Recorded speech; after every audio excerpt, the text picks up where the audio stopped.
Good morning students. तो start करते हैं हम आज की वीडियो। कल की वीडियो में मैंने आपको बताया था फर्टिलाइजेशन का इंट्रोडक्शन, फर्टिलाइजेशन के टाइप्स प्लस फर्टिलाइजेशन के कुछ स्टेप्स होते हैं, कुछ पद होते हैं। वो पद मैंने आपको कल की क्लास में बताए थे। उन पद में से, उन स्टेप्स में से 2 स्टेप्स हमने कल पढ़ लिए थे।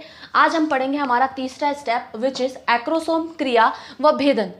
एक्रोसोम क्रिया व भेदन। एक्रोसोम क्रिया का मतलब कि शुक्राणु का जो एक्रोसोमल पार्ट होता है वो किस तरीके से क्रिया करता है, वह किस तरीके से वह अंडाणु को या कह लीजिए कि एग सेल को, ओवम को भेद कर उसमें प्रवेश कर पाता है। तो शुक्राणु का जो एक्रोसोम होता है उसको भेद कर, उसको किसको भेदना होता है? अगर हम भेदने की बात करें तो जो हमने एग मेम्ब्रेन्स पढ़ी थी, जो हमने अंड झिल्लियां पढ़ी थी, प्राथमिक, द्वितीयक व तृतीयक, ठीक है। ये 3 तरह की अंड झिल्लियां मैं आपको पढ़ा चुकी हूं, हम ये पढ़ चुके हैं। तो जो शुक्राणु होता है उसे अंडाणु में प्रवेश करने के लिए इन 3 झिल्लियों को ब्रेक करना होता है, इन 3 झिल्लियों को तोड़ना होता है। जब वो इन 3 झिल्लियों को तोड़ पाता है तभी वो अंडाणु के अंदर प्रवेश कर पाता है, और इस प्रक्रिया को ही कहते हैं एक्रोसोम क्रिया व भेदन, ठीक है। अब एक चीज और आपको याद रखनी है कि ये जो एक्रोसोमल क्रिया होती है बेटा, ये एक प्रकार की भौतिक रासायनिक क्रिया है। कैसी क्रिया है? एक प्रकार की भौतिक रासायनिक। इंग्लिश में कह देते हैं इसको फिजियोकेमिकल चेंज, ठीक है। फिजियोकेमिकल चेंज या फिजियोकेमिकल एक्टिविटी। फिजियो का मतलब समझ गए आप, भौतिक मतलब फिजिकल कोई चेंज आएंगे, केमिकल मतलब कोई ना कोई केमिकल इसके लिए रिस्पॉन्सिबल होगा। अच्छा जी, अब अगर हम बात करें एक्रोसोम क्रिया व भेदन में फिजियोकेमिकल चेंज की, तो ये जो फिजियोकेमिकल चेंज होते हैं ये सभी जीवों में नहीं होते हैं। कुछ जीवों में केवल भौतिक चेंज ही देखने को मिलते हैं। जैसे कि अगर हम एग्जाम्पल लें कुछ कीटों का, कुछ एकाइनोडर्म्स का, कुछ फिशेस का, बता देती हूँ मैं आपको, लिख देती हूँ मैं यहाँ पे। फॉर एग्जाम्पल अगर हम बात करें कुछ फिशेस की और इंसेक्ट्स की, तो इसमें क्या होता है बेटा? इसमें क्या होता है कि फिजियोकेमिकल चेंज नहीं होते, ओनली फिजिकल चेंज होते हैं। इसमें जो अंडाणु होता है, इस प्रकार से समझेंगे इसको आप, इसमें जो अंडाणु होता है,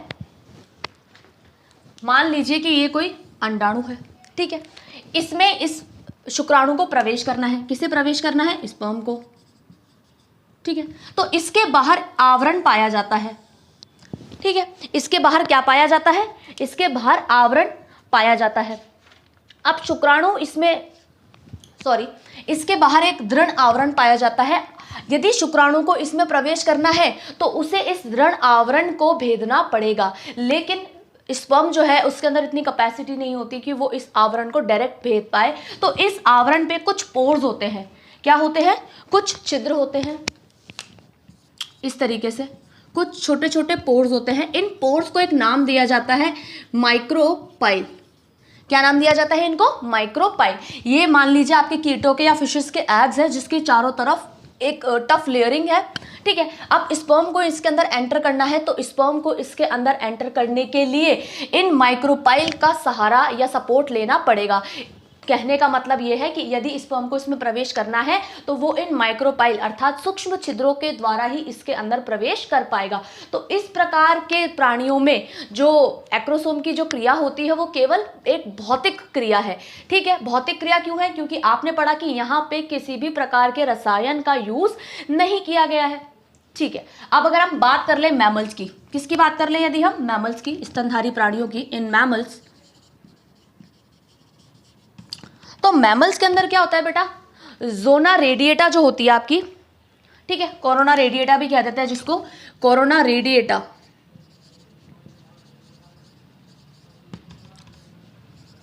ये जो लेयर होती है आपके, ये इसके एग सेल के चारों तरफ प्रेजेंट होती है, ठीक है। और ये जो एग सेल होती है बेटा, ये हाइलुरोनिक अम्ल से, हाइलुरोनिक जो एसिड होता है उसके द्वारा ये एक दूसरे से जो उसकी सेल्स होती हैं वो चिपकी हुई रहती हैं। किसके द्वारा चिपकी हुई रहती हैं?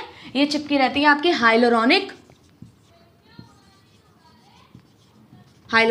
एसिड, ठीक है। यहाँ पे जो सेल्स होती है, मान लीजिए ये सेल्स हैं इसके अंदर, तो ये आपस में कनेक्टेड रहती हैं हाइलुरोनिक एसिड से, ठीक है। अब मान लीजिए कि मैमल्स के अंदर जो स्पर्म को अगर एग सेल के अंदर अगर यदि एंट्री करनी है तो एंट्री करने के लिए स्पर्म के पास में कुछ स्पेसिफिक एंजाइम होते हैं। क्या होते हैं? कुछ स्पेसिफिक एंजाइम होते हैं, स्पेसिफिक एंजाइम होते हैं, ठीक है। और जैसे कि आपको पता है कि एंजाइम का कार्य क्या होता है? विशेष रासायनिक अभिक्रिया में भाग लेना। तो ये विशेष यहाँ पे जो हाइलुरोनिक एसिड पे जो एंजाइम काम करेगा उस एंजाइम का नाम होता है हाइलुरोनिडेज, ठीक है, ठीक है। डेज लग गया लास्ट में, इसका मतलब क्या है कि ये इसको ब्रेक करेगा, तोड़ेगा। किसको तोड़ेगा? हाइलुरोनिक एसिड को। इसीलिए इसका नाम भी इसी से रिलेटेड है, विच इज हाइलुरोनिडेज। ये हाइलुरोनिडेज एंजाइम कहाँ प्रेजेंट होता है? ये प्रेजेंट होता है मैमल्स के स्पर्म में, और इसकी वजह से ही ये अंडाणु के चारों तरफ उपस्थित हाइलुरोनिक एसिड को ब्रेक कर पाता है। और जब ये इसको ब्रेक कर देता है उसके बाद ही ये अलाउड करता है इसको अपने अंदर एंट्री देने को, ठीक है बेटा। तो अगर हम मैमल्स की बात करें तो मैमल्स के अंदर जो एक्रोसोमल एक्टिविटी या जो भेदन होता है वो एक प्रकार का भौतिक रासायनिक प्रक्रिया है। क्यों भौतिक रासायनिक प्रक्रिया है? कि भौतिक चेंज तो क्या हो गए कि इसके चारों तरफ हाइलुरोनिक एसिड से बनी हुई से कनेक्टेड सेल्स का एक लेयरिंग है, कवरिंग है, और उन्हें तोड़ने के लिए एक स्पेसिफिक एंजाइम की रिक्वायरमेंट हो रही है। जब तक ये एंजाइम यहाँ से सिक्रीट नहीं होगा तब तक ये इस मेम्ब्रेन को ब्रेक डाउन नहीं कर पाएगा। इसीलिए मैमल्स के अंदर एक्रोसोम क्रिया जो है वो एक प्रकार की भौतिक रासायनिक क्रिया है। चलिए अब अगर हम बात कर ले कुछ ये जो हमारे रिमेनिंग जो एनिमल्स थे बेटा, इसमें एक तो मैंने आपको बताया कि माइक्रोपाइल होती है, उसके अलावा इनमें आपके सिलेबस में दिया हुआ है एक और फॉर्मेशन होता है बेटा, उस फॉर्मेशन का नाम है एक्रोसोमल नलिका। एक्रोसोमल नलिका। अब ये एक्रोसोमल नलिका क्या है? नाम से ही आपको पता चल रहा है कि एक्रोसोम के द्वारा निर्मित नलिका, ठीक है, ताकि वो शुक्राणु को पहुंचने के लिए जो मार्ग है वो मार्ग बनाती है ये नलिका के रूप में, उसे हम पढ़ेंगे। एक चीज़ मैं आपको बता देती हूँ बेटा कि ये जो एक्रोसोमल नलिका होती है ये केवल और केवल जो आपके निम्नतर जंतु हैं स्तनधारियों के अलावा उन सभी में निर्मित उनमें निर्मित होती है। अगर हम स्तनधारियों की बात करें, मैमल्स की बात करें, तो मैमल्स के अंदर इंक्लूडिंग ह्यूमंस, मैमल्स के अंदर एक्रोसोमल नलिका का फॉर्मेशन नहीं होता है। क्यों नहीं होता है?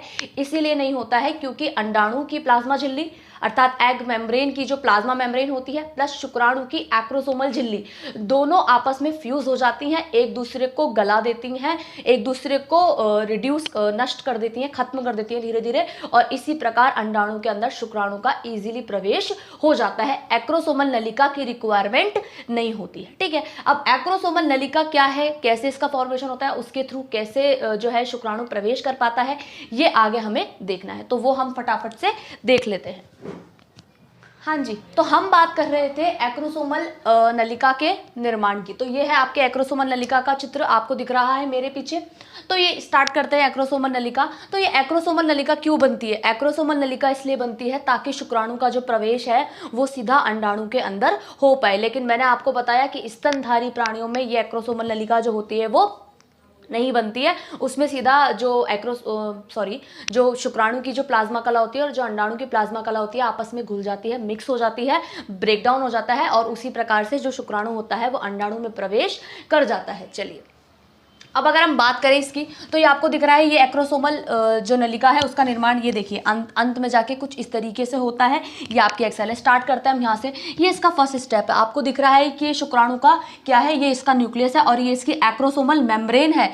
मेम्ब्रेन का मतलब जिसके अंदर ये एक्रोसोम जो है वो धसा हुआ है, इसके अंदर स्थित है, ठीक है। ये एक्रोसोमल मेम्ब्रेन आपको दिख रही है, धीरे धीरे इस एक्रोसोमल मेम्ब्रेन का ब्रेकडाउन होता है और ये इस तरीके से इसका जो ये ग्रेन्यूल है वो इस तरीके से बाहर आ जाता है। ये आपका न्यूक्लियर एनवलप और ये आपका ये जो न्यूक्लियस था वो इस तरीके से धीरे धीरे इसका ब्रेकडाउन होना स्टार्ट होता है। ये आपकी स्पर्म की मेम्ब्रेन है, ठीक है। फर्स्ट इसको देखिए बेटा, स्टेप वाइज ही आपको इस डायग्राम को याद रखना है, ठीक है। ये फर्स्ट स्टेप में आपको दिख रहा है कि ये आपका न्यूक्लियस है और ये आपका एक्रोसोमल मेम्ब्रेन के अंदर धसा हुआ आपका ये एक्रोसोमल पार्ट है। धीरे धीरे ये टूटना, ब्रेकडाउन होना इसका स्टार्ट होता है और ब्रेकडाउन होने के बाद में ये जो स्पर्म ये जो दिख रही है आपको, ये पूरी आपकी स्पर्म की मेम्ब्रेन है। नेक्स्ट अगर हम आ जाएं तो ये धीरे धीरे ये जो है आपकी ये एग सेल की जो आउटर मेम्ब्रेन कह लीजिए ये वो है, वहाँ पे ये इसको केवल ये टच करता हुआ, स्पर्श करता हुआ नजर आ रहा है। और अगर अंतिम डायग्राम में आप देखेंगे तो अंतिम डायग्राम में यही वही आपका ये आपका न्यूक्लियस है, ठीक है, और ये एक्रोसोमल आपके ग्रेन्यूल हैं, और ये आपके ग्रेन्यूल, ठीक है, कणिकाएं, कणिकाओं के रूप में दिख रहा है आपको। और ये आपका एक्रोसोमल ट्यूब्यूल, ये देखिए ट्यूब्यूल का फॉर्मेशन। अच्छा, यहाँ पे एक अलग चीज़ आपको देखने को मिल रही है, वो है ये एक अलग ये जो रचना मैंने बनाई है, ये है आपका एग एनवलप। अब नाम से ही पता चल रहा है ये एग एनवलप है, तो ये किसका है? ये आपकी अंडाणु कोशिका अर्थात जो एग सेल है उसका, उसके बाहरी जो उसकी बाहरी जो झिल्ली है, जो बाहरी जो कवरिंग है, आवरण है, उसको बोला है इसने एग एनवलप। और इस तरीके से इस एग एनवलप को टच करता हुआ और इसे ब्रेक करता हुआ इसके अंदर जो है स्पर्म जो है वो एंटर हो जाता है। तो ये जो एंटायर प्रोसेस है ये आपको देखने को मिलता है कुछ अन्य स्तनधारियों के अलावा कुछ अन्य जंतुओं में। चलिए, अब अगर हम बात करें इसके बाद जो हमारा नेक्स्ट स्टेप है वो है, बता देती हूं मैं आपको, इसके बाद जो हमारा नेक्स्ट स्टेप है वो है अंडाणु का सक्रियण। क्या है बेटा? फोर्थ स्टेप है हमारा अंडाणु का सक्रियण।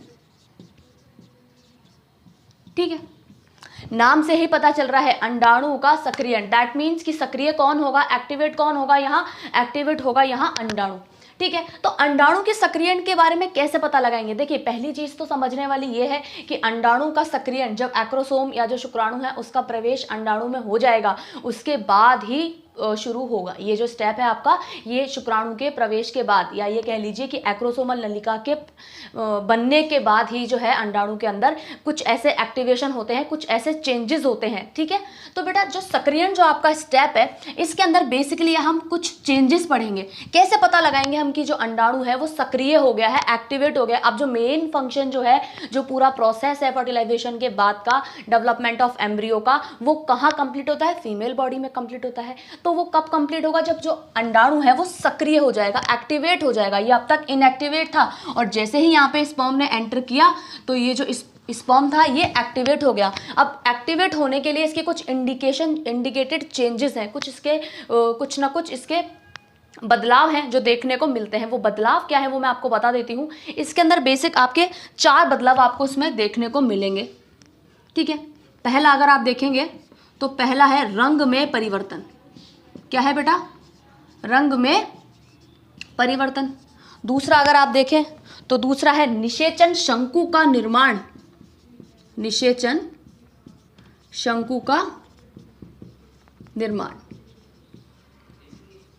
ठीक है, निषेचन शंकु को कह देते हैं हम इंग्लिश में फर्टिलाइजन या फर्टिलाइजेशन कोण। ठीक है, निषेचन यानी फर्टिलाइजेशन, शंकु यानी कि कोण, तो निषेचन शंकु का निर्माण। नेक्स्ट अगर हम देखें तो नेक्स्ट है हमारा कुछ वल्कुटी क्रियाएं। वल्कुटी क्रियाएं तथा निषेचन कला का निर्माण। कुछ वल्कुटी क्रियाएं तथा निषेचन कला का निर्माण। और लास्ट है आपकी अंडाणु में होने वाली कुछ मेटाबॉलिक एक्टिविटी, उपापचयी क्रियाएं। ठीक है बेटा, तो ये वो 4 जो है बेसिक चेंजेस हैं, जो बेसिक जो चीज़ें हैं वो अंडाणु में जब देखने को मिलती हैं, उसी के द्वारा आप ये बता सकते हैं कि जो अंडाणु है वो सक्रिय हो गया है, निषेचन की क्रिया अब वहाँ पे कंप्लीट हो चुकी है। अब वो अंडाणु जो है वो डेवलपमेंट के लिए रेडी होने वाला है या हो रहा है। ठीक है, तो पहला अगर हम देख लें इसमें कि रंग में परिवर्तन, तो रंग में परिवर्तन जैसा कि नाम से पता चल रहा है आपको कि शुक्राणु जब अंडाणु में प्रवेश कर जाता है, ठीक है, जब शुक्राणु अंडाणु में प्रवेश कर जाता है तो जो पहला अंडाणु के सक्रियण की जो पहली क्रिया है वो इस प्रकार से पता लगाई जा सकती है कि जो अंडाणु का कलर था उसके कलर में कुछ चेंजेस आते हैं। अच्छा, अगर हम चेंजेस की बात कर ले तो क्या चेंज आते हैं वो देख लेते हैं एक बार हम।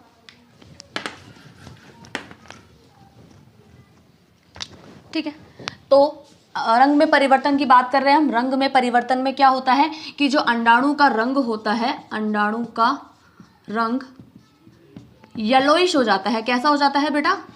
येलोइश हो जाता है। ठीक है, कुछ पीले रंग का हो जाता है।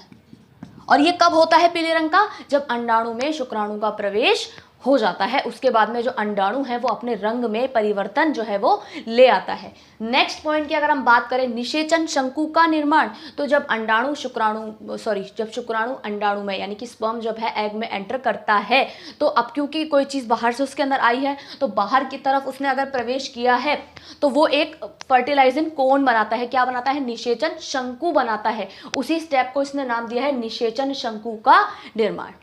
ठीक है बेटा, अब हमने ये 2 स्टेप तो पढ़ लिए, बचे आपके ये बाकी के 2 स्टेप। तो बाकी के 2 स्टेप प्लस फर्टिलाइजेशन के जो आपके स्टेप्स रह गए हैं उनको हम कल डिस्कस करेंगे, और आई होप कि कल ये टॉपिक आपका मैं ओवर कर दूंगी। ठीक है, तो आज की क्लास में हमने क्या देखा? एक चीज़ आपको ध्यान रखनी है बेटा कि एक्रोसोम क्रिया व भेदन, ध्यान दीजिएगा मेरी बात पे, एक्रोसोम व क्रिया व भेदन तो सभी जीवों में होता है, लेकिन यदि हम बात करें एक्रोसोमल नलिका के निर्माण की, तो एक्रोसोमल नलिका का निर्माण स्तनधारी जंतुओं में नहीं होता है। आपको ये बात हमेशा ध्यान रखनी है।